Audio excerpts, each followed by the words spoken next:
Congressman Riley Moore and Chairman of the House Appropriations Committee Tom Cole to lead a comprehensive investigation into the reported persecution of Christian communities by terrorists, as well as the broader security challenges confronting Nigeria. Moore confirmed the presentation of the report in a post on its X handle. As part of the inquiry, Moore led a bipartisan congressional delegation on a fact-finding visit to Nigeria. The delegation visited internally displaced persons camps in Benue State, met with victims of terrorism, and held discussions with Nigerian government officials led by the National Security Advisor Nuhu Ribadu. According to Moore, the report's conclusions were drawn from months of investigation, including interviews with expert witnesses, a hearing and roundtable session, 2 on-the-ground assessments conducted by bipartisan congressional delegations to Nigeria, consultations with religious leaders, meetings with internally displaced persons, and close collaboration with the Trump administration. The report outlined several recommendations, including the establishment of a bilateral U.S.-Nigeria security agreement aimed at protecting vulnerable Christian communities and dismantling jihadist networks. It also proposes withholding certain U.S. funds within the Nigerian government administration, demonstrates concrete action to halt violence against Christians. Other recommendations include sanctions and visa restrictions against individuals and groups responsible for or complicit in religious persecution, as well as providing technical support to the Nigerian government to eliminate violence from armed Fulani militias. The report further calls for the repeal of Sharia and blasphemy laws and advocates working with international partners, including France, Hungary, and the United States.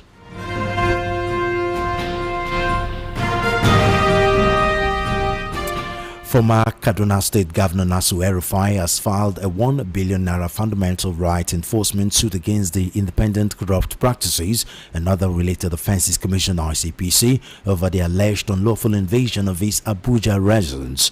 El-Rufai, through his team of lawyers led by Oluwole Yamu, is challenging the validity of a search warrant issued on February 4 by the Chief Magistrate of the Magistrates Court of the FCT, listed as the second respondent in the suit. In the originating motion on notice, the former governor sued ICPC as the first respondent, while the Chief Magistrates Court of the FCT, Abuja Magisterial District, the Inspector General of Police IG, and the Attorney General of the Federation were named as second to fourth respondents, respectively. In the suit, El-Rufai sought 7 reliefs. He prayed the court to declare that the search warrant authorizing the search and seizure at his residence was invalid, null and void. He further urged the court to declare that any evidence obtained pursuant to the invalid warrant and unlawful search is inadmissible in any proceedings against the applicant, as it was procured in breach of constitutional safeguards.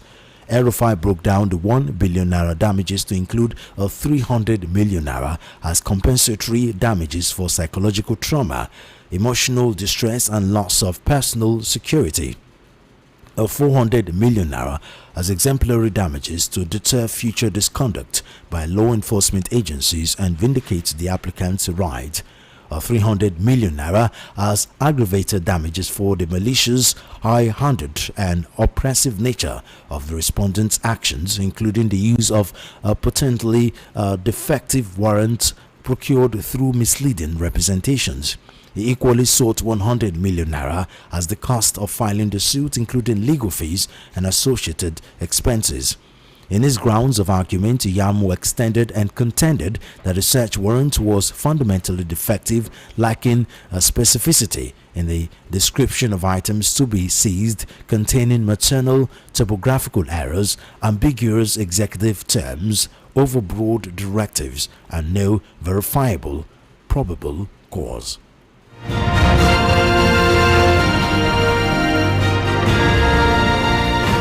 Meanwhile, Justice Kekemeke of the Federal Capital Territory High Court in Maitama has struck out a suit filed by the Independent Corrupt Practices and Other Related Offences Commission (ICPC) against Mike Ozekhome, a senior advocate of Nigeria.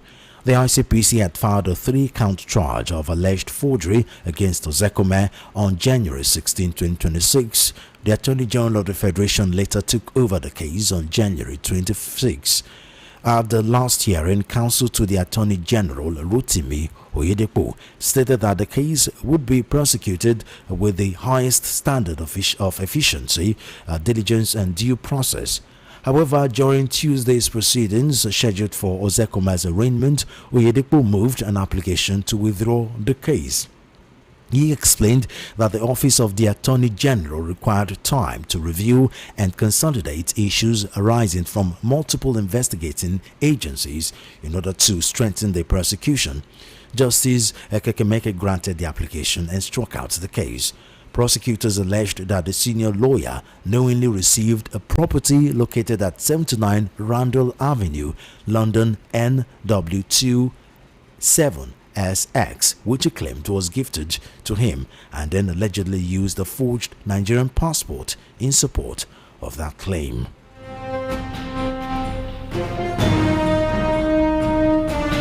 Away from legal matters now, political signals ahead of the 2027 general elections have intensified as President Bola Tinubu and governors under the Progressive Governors Forum PGF engaged the Nigerian Labour Congress NLC leadership in what observers describe as a crucial strategic meeting at the presidential villa.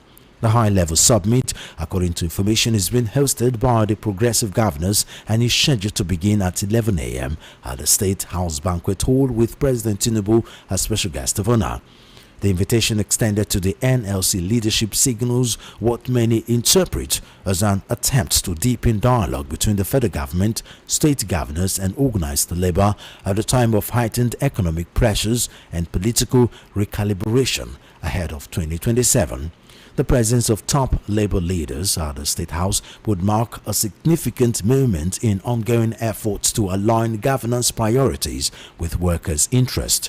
It was learned that the summit aims at fostering governance dialogue, stakeholders collaboration, and inclusive participation in national development initiatives across the Federation.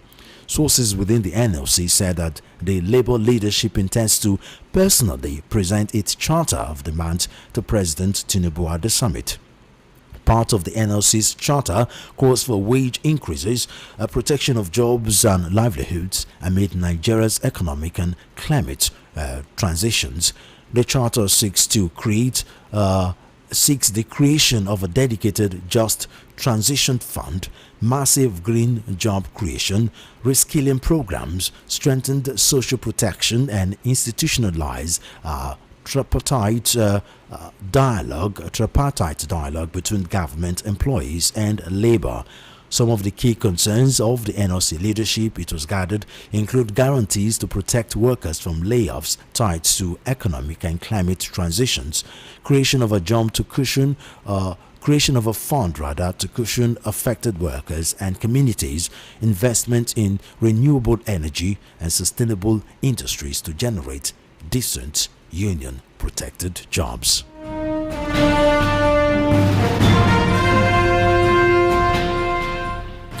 The Federal Airport Authority of Nigeria (FAAN) says flight operations have resumed at the Murtala Mohammed International Airport after a temporary disruption caused by fire incident. Confirming the development, Henry Agbebire, Director of Public Affairs at FAAN, said the airspace closure lasted only a short period. Earlier, while speaking with journalist Olubumi Kuku, Managing Director MD of FAAN, said the agency had begun setting up a remote control tower to restore operations. Kuku added that FAAN is activating contingency plans, including a temporary terminal outside the Airport Operations Center (AOC). She expressed appreciation for the coordinated response of the incident, noting that both federal and state authorities provided support. According to Kuku, agencies involved in the emergency response include the National Emergency Management Agency (NEMA), Lagos State Emergency Management Agency (LASEMA), the Nigerian Air Force, the police, and other security and safety agencies. Take a listen.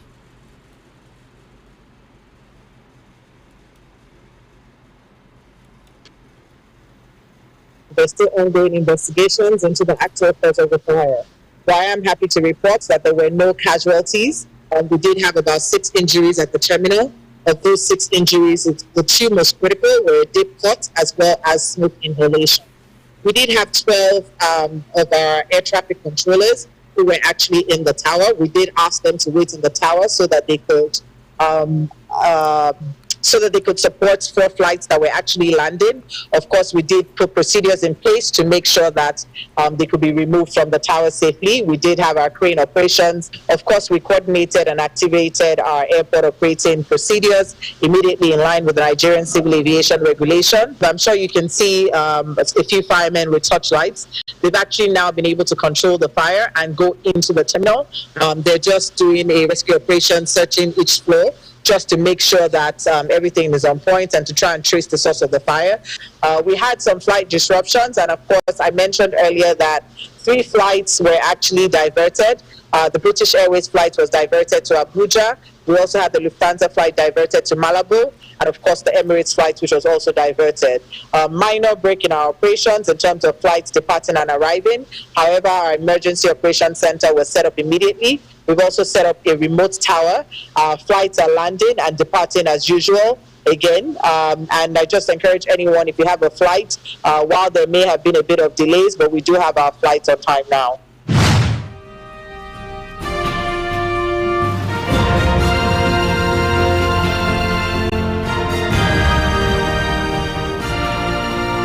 You are currently listening to the World News at 12 right here on Voice of the People 90.3 FM. We'll go straight to our analysis segment where we have Elvis Limihili, political and public affairs analyst, joining us on the news at 12. Mr. Limihili, thank you very much for joining us on the news at 12. Good afternoon, Solomon. How's your day? Very fine, thank you. Let's go straight to our first topic for discussion, which is the first news on our item, and of course it's the issue that have been dominating national and international discourse for months, talking about alleged Christian genocide in Nigeria. Now, the latest report, obviously, is that the U.S. House Committee on Appropriation and Foreign Affairs has formally submitted a report on to the White House, outlining their findings and recommendations on the alleged prosecution of Christian genocide. Now, they did made a couple of recommendations, which is including sanctions and visa restrictions against individuals, groups responsible for or complicit in this religious persecution, as well as providing technical support to Nigerian government to eliminate violence from armed Fulani militia. They also recommended a repeal of the Sharia and blasphemy laws that has been in the northern parts of the country, and advocating working with international partners, including France, Hungary, and the United States. What do you think of this whole thing? I'm quite pleased that they've concluded their investigation. Not just the investigation alone, Solomon. I was so pleased that they were also on ground in Nigeria here to see things for themselves. So that instead of relying on propaganda from the government and all that, coming on ground was actually the main thing. That was the key of this investigation. They saw things. Visiting the IDP camp really gladdens my heart. Gladdens my heart, because the condition in IDP camp in Nigeria is so horrible that anybody that gets there, you can become emotional seeing the way human beings live. These were human beings who were Nigerians, who were in their respective homes, direct affairs in their home, could fend for themselves, and their children could be in schools and all that, do the rightful thing a normal human being is supposed to do. But because of some disgruntled elements, today they are in IDP camp and they are being treated so dehumanized in such a way that you cannot even think of, putting animals in such enclaves. Yeah. But being on ground actually exposed that. It also exposed the failure of the respective government in Nigeria, both the federal, state, and local government, because these people are not catered for adequately. And the government doesn't even remember that people are there. All they remember is how to get themselves back to power in the next general election. If not the America that woke up this matter, these people would have just remained in IDP camp there, languishing, So submitting this report now, this is a first-hand report, first class in that matter, because it dealt with all the aspect of investigation it's supposed to be. They interview people, they met with government officials, and they visited where they are supposed to visit. This is an encompassing investigation that they submitted. So let's wait on how the government of United States of America is going to act on this, because as it is, those things that they spelled out, sanctions, visa restriction, and all that, these are quite good, but it should be targeted at the people. So names have been popping up in this nation over the years since this insecurity started, since this annihilation of a certain tribe, tribal annihilation started. These names should actually be thrown up so that they will be part of those that are going to these sanctions are going to be meted out on, especially that visa restriction, even going as far as confiscating whatever they have in the United States of America, because part of what the money that were used to finance those things in the US are what you see in Nigeria. This using this insecurity to bring Nigerians to a state that have become so deplorable that people can no longer sleep with their two eyes closed. They should be the appropriate sanctions should be meted out on them. Now let's start with their visit to Nigeria. The IDP camp. I'm curious to see the state it was as at the time the U.S. delegates went there, because in Nigeria we have this culture. It's not just in the government. You see it in every ministry, you see it in every agency where there is an important personality visiting, and they clean up the place. They put some flowers, put new chairs. I mean, I worked in a government establishment for a while, so I know how it is when the governor is visiting. And then you will see, we did have this kind of chair. They beautify the place, and the governor comes in and shake his head. Okay, the money I'm pumping into this place is really turning. And then as soon as the governor leaves, in the next few seconds, they take everything back, and it goes back to its usual. Are you sure they did not do that? Because no. I've heard this, some complaints from some observers and security observers that have pointed out those things. In fact, there have been a time where there were allegations that the government have been lying to the people, where we hear reports that these people in displacement camp have been escorted back to their ancestral home and everything is normal. And then later on, investigative reporting get to tell us that that is not true. A lot of these people are still languishing in IDP camp. We know we know how good the APC is when it comes to propaganda. Yeah. I mean, which was how they deceived Nigerians into voting them into office in the first place. Yeah, they would have made attempt to do that, Solomon. No two ways about it, because that's what we're actually used to. When the president is visiting, we start painting the street.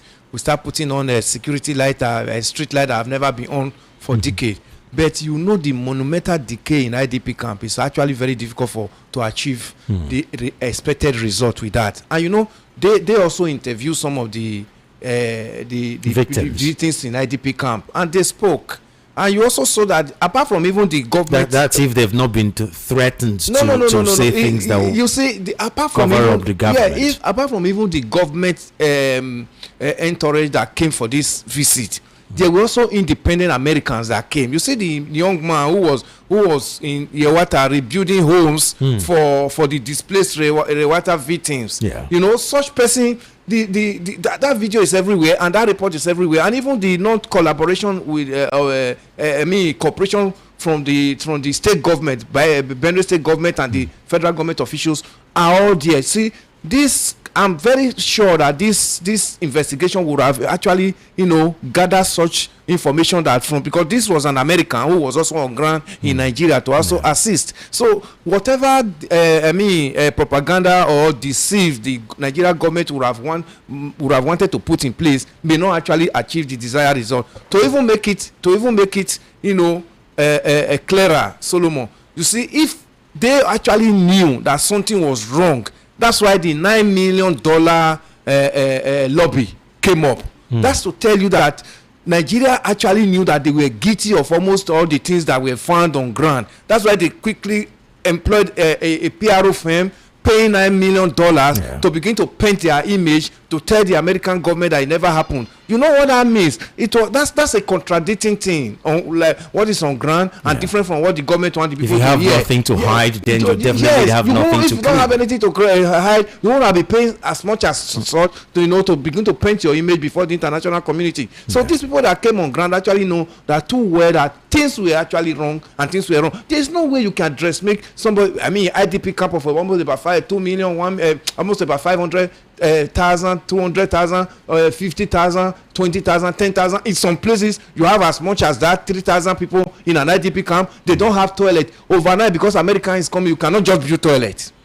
For people to not say, oh, these people have decent toilet. You can't just build home. These people live in ragtag tents, you know, infested with mosquitoes and all others, you know, feeding. You can't just begin to feed malnourished children in the camp, Solomon. You cannot just feed them overnight because people are coming and these children have begin to be looking healthy and robust overnight. So these are things you cannot change. You understand? It's just like you are talking about I have an agricultural farm, I have a farm, and somebody say, okay, let me go and visit your farm. Overnight, you can't plant trees and begin to say, this is my farm and this is these visits wasn't spontaneous. It was announced. It was announced, but you know they visited. Nigerian officials visited, and they now came back and actually see what is on ground. I mean, within the period they visited and all that, no malnourished child would have been able to recover immediately. You can see that some of these facilities, you don't just build facility overnight. Some of these things cannot, and good enough, they did not even visit only one camp, you know, in Nigeria. So with what we are saying, even if they try to dressmake or try to confuse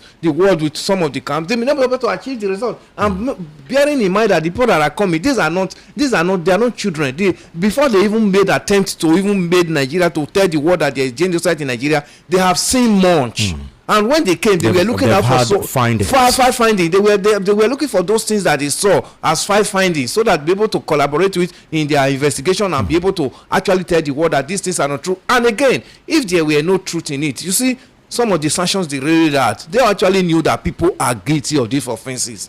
They also said, okay, we are going to assist the government, you know, in making sure that these elements are stamped out. You know, it's part of what they said. And if there was nothing on ground, the ones that look at one of the ones that really suit me so well is the expunging of blaspheming and Sharia law. I thought, you know, a country now divided by 2 constitutional people are practicing this one side, and some people, and you call this country a secular nation. Burnt under you know, look at the Deborah, that lady that young girl that was killed in Sokoto that time. Till today, nothing heard about that matter. They turned such gruesome killing to public violence. But do you think that will work? What kind of buttons can the U.S. press, you know, to stop a law that have been existing since the Obasanjo regime, if I remember? I mean, Obasanjo, yes. That's over 20 years of existence. It started in the year 2000 in Zamfara State, when Yerima started from one state and then when Yerima was the governor of Zamfara State. He started it before he spilled to all the 12 states in the northern part of Nigeria. Now, you know, adopted it. You see, it's going to start from somewhere. Do you understand? Well, at the time they came up with that law, this insecurity was not in this nation. Before we know, in 2007, 2008, Boko Haram began to come up. Boko Haram came up during the Yar'Adua's administration, when Yusuf was killed. That gave birth to this Boko Haram we saw. That has come to this level now. By 2009, after the death of Yar'Adua and all that, it began to fester until we saw the Chibok girls. You know, the first major mass kidnap was the Chibok girls that now came up. So Chibok girls now open up Nigeria to the world that something unusual is going on in Nigeria. So at that time they were celebrating Sharia law. They never knew what was going to happen. But in 2015, Buhari's administration brought in banditry again. And that now added to the Boko Haram we were managing since 2007. And then the insecurity now assume a multi-hydra headed dimensions. That today we now have Fulani military herdsmen, we have banditry, we have kidnappers, we have Boko Haram, ISWAP, and also many have come Lakwara and all that. So there is nothing here that I mean, anybody cannot begin to think of, oh, I want to cover it up, that the world have not heard and the world have not known. And look at the series of kidnapping, look at the series of killing, look at the series of adoption, mass adoption, going into schools and adopting Nigerian children from their hostels. These are already every part of the world that the world is already aware of. So whatever the government is trying to cover up, it's already too late. At the end of the day, we are still in a democracy, however lopsided it is. Yes, we are still in a democracy, and of course, it's all about the people. Now, when this Sharia law just started, a lot of Muslims in the north celebrated They it. celebrated it. As a matter of fact, they clamored for it. Yes, the government especially campaigned. Kano. Yes, that was even one of the things that caused Kwankwaso's second tenure in Kano. He was reluctant in accepting Sharia law.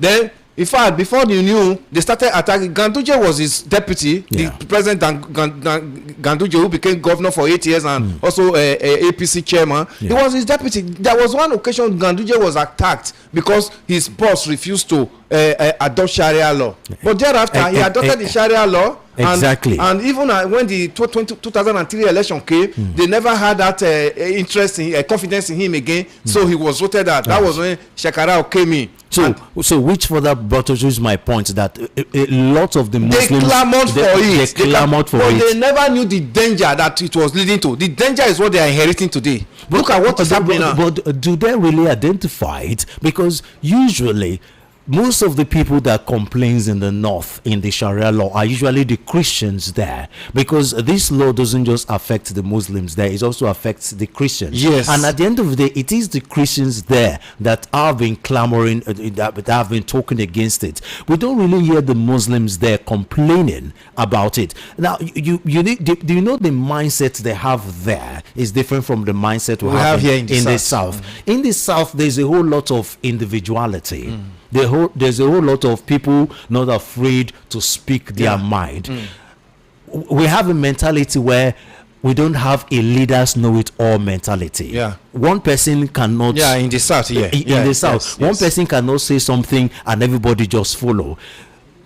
You don't get that in the north. In the north, the people, the ordinary masses, respect their clerics. They respect their leaders. They respect political leaders. They respect their political leaders. When the political leaders make a pronunciation, you have this blind followership there. Yes. So we don't get to hear a lot of dissenting voices against this Sharia law. So do you think with that it will be difficult, it will be easy to extinguish it? I mean, it's like a foreign power coming to extinguish a law that majority of them like. Talking about yes, they are going to resist it. They are definitely the so-called leaders, the political leader, the ulamas, the clerics and all that. They are going to resist it. They are going to even, fight kind against of it with all the power. Educate the masses, in different form, that this is what the America wants to come and do, to their own religion and all that. It's going to be resisted. That's the area. That's the major area I'm seeing Tinubu's government going to have issue, because issue of religion is very, very delicate strong in Nigeria. I just told you how Kwankwaso, one of the reasons why he lost that election in 2003 was part of this. That one is going to be resisted. But let me also tell you, it is not all the Muslims in the north that actually enjoying the Sharia and the situation they are going through. Definitely. But this one now has to do with the government coming up with a framework on how this can be done. The government has to play a better role now. Good enough now, the National Security Advisor is from that same part of the north. It's a northerner and it's also a Fulani man, National Security Advisor. So all these ones, they now have to do what they call damage control before their people and say, this is what we are talking about. It is going to be difficult because religion is like a tiger's tail in this nation when you touch it, and especially to our northern brothers who so much believe that they must get it at all costs. So an America coming to say expunge Sharia law and all that is not going to be an easy thing. But I know too well that blasphemy can be achieved. That blasphemy issues of just because somebody just spoke, everybody now rally another person and say, oh, that person must be killed. The leaders, especially the Sultan need to start speaking on this matter, because that Dobora zone that happened in his own territory that today is just swept under the carpet actually indicted the Sultanate so much in that matter. Then Remember, there was no Sharia in Nigeria before 2020, the year 2000. Yes. So if the law now hurriedly came into the constitution in 2000, why can't it also be taken out? When the need arises. It was Yerima who brought this foreign thing into Nigeria constitution. In his defense, he campaigned for it, and the people bought the campaign. But the same way now that it has become an issue, it should also be find an exit way out of it, so that we can have peace. Are we not talking about peace? Now, because of the Sharia law, now look at so many foreign different groups of Islams now coming into Nigeria, coming to preach different things that are leading to all the killing. The Woro killing was just because they came with another version of Islam that these people don't understand and say, no, we don't need this. Then because they said they will not join any practicing that was what led to the Woro massacre we just saw in Kwara State. So are they enjoying it? They are not enjoying it. Now, they also talk about working with international partners, including France, Hungary, and United States. Now, don't you think these will be counterproductive? We're trying to work with countries that are largely Christian countries to try to repeal Sharia and blasphemy laws that a Muslim, religion, a Muslim law rather. Now, don't you think it would have been much more productive? This is me thinking out loud here. Don't you think it would have been much more productive if they also add one or two of these largely Muslim countries that are not exactly, that don't have this insurgency issue? Now, take example with these Gulf countries, which historically that's where the Islamic religion came out from. They've been trying to rebrand. Recently, I think the latest news is which country where they've been trying to ban begging. Yes, we know begging is one religious practice that is entrenched in their own religion. We see Saudi Arabia trying to rebrand their image, to go away from the usual tag, positively or negatively, that's usually associated with Islamic religion. It wouldn't have been better if they've added one or two of those countries to, like, hey, this was not the Islam we thought you guys are drifting, from what we taught you. You guys are doing something we don't understand. This is not Islam. Thank God for people like us that are educated, that we know that is not Islam. Yes, Islam is a peaceful religion. But a lot of people, a lot of Christians that don't know are beginning to associate Islam with terrorism. Exactly. So they need to bring countries like this to reorientate. Solomon, if you when I started, I said the Sultan has a lot of role to play. Nigeria government has its own role to play in this matter. Countries like Saudi Arabia, United Arab Emirates, Qatar, who have had relative peace even within their religion. Yes. Oman. Yes. The government can also begin to send delegates to go and understudy how they have been able to live with peace. Even they have visitors in those countries who are also Christians. Yes. Those countries have become like the highest tourism countries in the world now. Tourism destinations in the world. Then, if Nigeria constitution says Nigeria is a secular state all the while until the year 2000, when we started seeing part of the country now becoming Sharia, how have we lived all these years without chaos? We live in harmony all this number of years. We can begin to go back and begin to think of how to begin to use National Orientation Agency to begin to preach peace and cohabiting together to Nigerians, especially now that we are this is a transition into another era. When you are transiting, Solomon, you don't just sit in your comfort zone. You must move. You must begin to let people know the reason why you are coming up with these policies. If we are adopting some of these things the America says now, we must have to do a lot. First of all, let us be truthful to ourselves. Do we really need it? Yes, 90% of Nigeria will tell you we need, because we need peace. Yeah. Then then if we need it because of peace, how do we achieve it? We must move. We must begin to tell ourselves. We have so many Satanists have homes in the north. So many Satanists have lived in north for donkey of years. You know, I have some friends. They built families. Their families, generations. So how have we achieved it over this year? Why the sudden change? Is it because of the Sharia law that actually brought the change? Even since the Sharia law, how have the Christians and the North been living together? We still have so many Christians in the North. Even there are natives of, who are Christians from birth. How have they been living? Yeah. So if we can tone down this tension, this religion tension that we created for ourselves by ourselves, it will work. Let us not rely on the countries that are mentioned, because they can easily reason this, turn it to the other way. Because they want to come and entrench Christianity in Nigeria. That's why these countries are mentioned, like you just made mention of. But that's why Nigeria government should also be able to interface with some of these big countries that practice this religion, especially Saudi Arabia. Because even the US have their agenda. If you check in the US now, there is a rise of white Christian nationalism. Yes, which was one of the reasons why some skeptics don't exactly trust Donald Trump, because he's answerable to those people. So bringing these people in will be another entrenchment of Christian nationalism, which is another form of rogue Christianity, for those of us that really know what Christianity is all about. Unfortunately, because of time, we have to move to our next topic for discussion, where former Kaduna State Governor Nasir El-Rufai has filed a 1 billion naira fundamental rights enforcement suit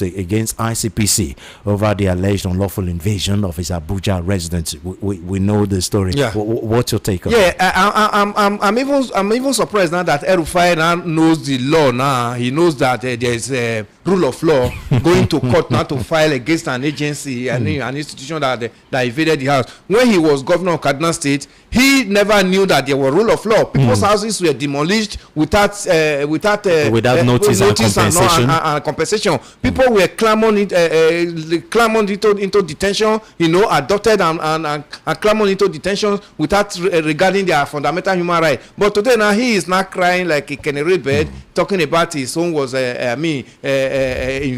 So I'm happy now that the law of karma now has visited him. What goes around comes around now. He is now at the center of it now. He cannot remember the court. Then those people whom he also did this to when he was governor should also remember now to go to court and file a suit against him that he trampled on their fundamental right when he was governor. They have also the right. If he can also have the right now to go and sue a government agency because they went to his home, then other persons he has done it for his 8 years as governor of Kaduna State should begin to look for a lawyer now, begin to dust the case now. On the other hand, I mean, this is not exactly a simple matter. On the other hand, he's been the one that has become a single opposition voice to the present administration, revealing a lot of dead bodies and where they are buried.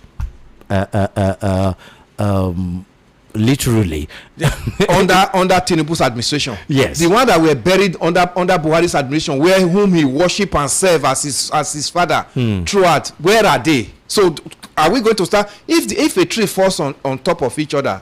Solomon, you have to first of all remove the one at the top before the bottom one. The one he committed with Buhari throughout their 8 years of administration. Let him begin to reveal that one to us first before we can begin to hear the one he's talking about Tinubu's regime. This matter did not start with Tinubu. Tinubu inherited it. The only grasp Nigerians have with Tinubu is that Tinubu was part of those that brought Buhari and entrenched APC, and he has made it even worse. And I told Nigeria that he was going to continue from where Buhari stopped. That's where his sin became like, okay, we cannot forgive him. Otherwise, Buhari's administration brought this, which El-Rufai played a very major role in that administration. So El-Rufai must not be the one that will now begin to tell Nigeria that he's going. Let him go to court. Those people he also perpetuated this one to during his 8 years of administration should also begin to file against him. Whereas we still had that the attack matter that today we don't know where he is. He has told the world that day that he was not the one that was responsible for the adoption of Daddy Yatta, the lecturer that was adopted, that it was the former governor of Kano State. All these ones that we are hearing, let people also that are related to all these persons begin to gather and begin to talk of how to also fight their own case against him. Now, the other topic for discussion, which is Tinubu and Progressive Governors Forum, they are in a crucial meeting right now with NLC leaders. We know the issue of NLC, the history of NLC and Nigerian government. It's been on, since the civilian administrations came into being. What do you think will come out of this meeting? Some people are calling it a political undertone, because obviously Tinubu is trying as much as possible to consolidate grounds in preparation for 2027, and he doesn't want any reason for anybody to start throwing dirt at him, not even NLC. So if he have to play the fool until his re-election, he's ready to do that. Do you think that's what's going on here? Two things are here, Solomon. The first one I would just want to quickly chip in is that Tinubu is already consolidating himself for his government into 2027, because he has seen himself as continuing the 2031. That's just it. So whatever meeting you are seeing with NLC now, much of this will not play out. Will not change much. No, within this 1 year plus he has. He's actually working towards his government in 2027 to 2031. Because with the confidence they have now, with the Abuja election that have just come up and all, so APC and almost all the governors and almost all the governors have joined them. More are coming in before the end of the month. Before the end of this first quarter. So they are already now consolidating on. This is the way we are going to go in 2027 by the time we come into government. That's number one. Then number two, they are saying here is, let things go the way it is. Bear with me. We are going to do more. We are entering election year now. Whatever promises that we have not been able to make, we will make them. We are going to achieve them, so that there will be no protest on the street. As you know, this 2026 is actually the major year for the election. By 2027, as we are talking of voting. So they want to actually calm the nerves of NLC, and you know what we are here in this part of the world now. So by the time they make promises now, they will begin to shift the promise till the election has come and gone, because NLC is asking for living wage, because the 70,000 naira everybody knows in this nation now is so abysmal to face the economy of this nation. So pacifying and using them to begin to form part of his government if they succeed in coming to power in 2027 is what called for this meeting. Otherwise, nothing new is going to come out. NLC will come out from this meeting with loads of promises, and these promises will not begin to manifest until they get to power again in 2027. Before this same matter will still play out, because NLC will surface against you, will still threaten strike before any adjustment can be made. But it also looks like we Nigerians have not learned these political games. Will you attribute it to the leaders of these various agencies? Because obviously there's no way it won't work. There's no way this pacifying strategy will work if there's no financial promise. You see, the background. We have had so much in NLC leadership. It's not just NLC, TUC, ASU. All of them. How this TUC just came. It was unbundled during Obasanjo's regime. All of them were together before. So we had a situation in 1994, when after the annulment of June 12, when from late head of state Abacha came in, we saw when the leadership of NSC said they were going to grant his government, when Kokori and his colleagues were thrown into detention. There was a betrayal. In that same, Kokori was Nupeng, and his Pengasin colleague, whether Adewale or what is his name now, was also thrown into the NSC chairman then, Pascal Bafia, who was not arrested because he betrayed his other colleagues. He went behind their back. Went behind them, so he was not arrested. But these people spent years in detention until Adosalam government came and released them. So you will now discover that what you have just said, apart from backdoor money exchanging hand, yeah. there are always betrayal.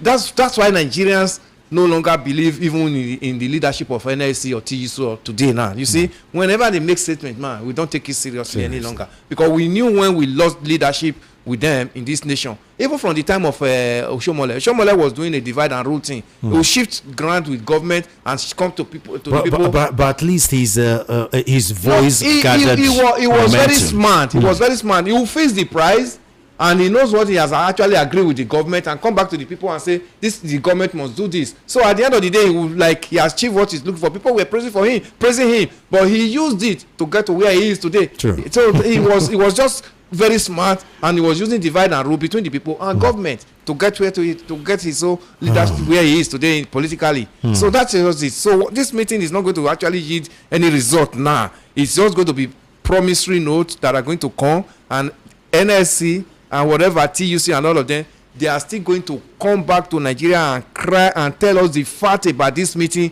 when the rain would have been beating them. After this, probably this government would have come to power maybe in 2027. Except another government comes in, that you will see the truth. Okay, Mr. Elimihele, thank you very much for your time. It's always a pleasure talking to you. Thank you, Solomon. It's my pleasure. Have a blessed day. Thanks, you too, sir. That's Elvis Elimihele, a political and public affairs analyst right here on Voice of the People, 90.3 FM, and it is the news at 12. And for a quick look at what's happening outside Nigeria, a major storm hit the U.S. East Coast on Monday, bringing record-breaking snow that caused disruptions for millions and thousands of flight cancellations. Parts of Rhode Island and Massachusetts have seen nearly 49 centimeters of snowfall, with more than 9 inches in New York City Central Park, the National Weather Service (NWS) has said. Weather warnings stretched from North Carolina to North Maine, with some in place further north in parts of eastern Canada. More than 600,000 properties in the U.S. East Coast endured power outages, while the Boston Globe, a major U.S. newspaper, said it will not go to print for the first time in its 153-year history due to the storm. Travel across the northeaster is forecast to move away from the U.S. on Tuesday and across coastal parts of eastern Canada, though strong winds are expected to persist, according to the NWS. Snow accumulations were anticipated to reach 1 to 2 feet, that's 30 to 61 centimeters near the northeast coastline. Rhode Island, the smallest U.S. state, appeared to have received the most snow during the storm. In fact, it has become the worst snowstorm to ever hit the state, according to local media. Providence, the east capital, received 36 inches, that's 91 centimeters of snow, dwarfing the existing record for the single greatest snowstorm, that's 28.6 inches, that's 72.6 centimeters south in February 1978. A ban on non-essential travel was implemented in Rhode Island and also in neighboring Connecticut. Later in the day, Massachusetts Governor Maura Healey also imposed a travel ban. Foreign ministers of 19 countries, including Turkey, Qatar, France, and Brazil, have signed a joint statement condemning Israel's moves to unlawfully extend, consolidate its control over Palestinian land. The statement, issued late Monday by the Turkish Ministry of Foreign Affairs, described Israel's plan to begin land registration in the occupied West Bank, which will sanction the seizure of land from Palestinians who cannot provide ownership as de facto annexation. Changes are wide-ranging, reclassifying Palestinian lands as so-called Israeli state land, accelerating illegal settlement activity, and further entrenching Israeli administration, said the joint statement, also signed by Saudi Arabia and Egypt, as well as the heads of the Arab League and Organization of Islamic Cooperation. Israel's plans, signed in February 15, will see re-registration introduced across Area C, which makes up about 60% of the West Bank's territory, according to illegal settlement monitoring organization peace now. The joint statement warned Israel's moves could permanently alter the legal and administrative status of territory that is largely under Israeli military control, with limited Palestinian self-rule, which would constitute part of a future Palestinian state. And finally, on our sports news, boxing icons Floyd Mayweather and Manny Pacquiao will face off in a professional rematch in Las Vegas on September 19, with the bout streaming globally on Netflix, the fighters and promoters have announced. The rematch will be the first boxing event to be held at Sphere, the immersive event venue east of the Las Vegas Strip. Mayweather, who will turn 49 on Tuesday, announced his intention last week to end his 9-year retirement from competitive boxing. The 47-year-old Pacquiao ended his 4-year retirement last year, and he is scheduled to meet Russian Provotnovich on April 18 in the second bout of his comeback. Mayweather and Pacquiao did not announce a weight clash or length of their second bout. The two most prominent boxers of their generation will meet again 11 years after Mayweather beat Pacquiao by decision in a fight that did not live up to the decade of hype preceding it. The bout's promoters claimed it was still the most profitable fight in history, setting pay-per-view records and drawing worldwide attention. Pacquiao later revealed he fought with a shoulder injury because he did not want to postpone such an important event. He was unable to apply his usual offensive pressure to Mayweather, who employed his typical defense-first strategy while easing to victory. Pacquiao, whose record stands at 62-8-3 with a 39 knockout, expressed confidence he would hand Mayweather his first professional loss. And just before we go here again, our top stories: U.S. Congress submits reports on Nigeria and recommends sanctions over Christian persecution. El-Rufai sues ICPC for 1 billion naira over alleged Abuja home invasion. We also brought a story that Tinubu and APC governors in crucial parley with NLC leaders. And FAAN reopens airspace and set up remote tower at Lagos International Airport. Outside Nigeria, more than 5,000 flights cancelled as US East Coast digs out of record snow. And in sport, Floyd Mayweather and Manny Pacquiao agree to fight rematch in September. And that's a wrap on the World News at 12 on Voice of the People 90.3 FM. I am Solomon of FM. Do follow our social media handles at VOP903 FM. Subscribe to our YouTube channel at VOP903 FM. Good afternoon and thank you for listening.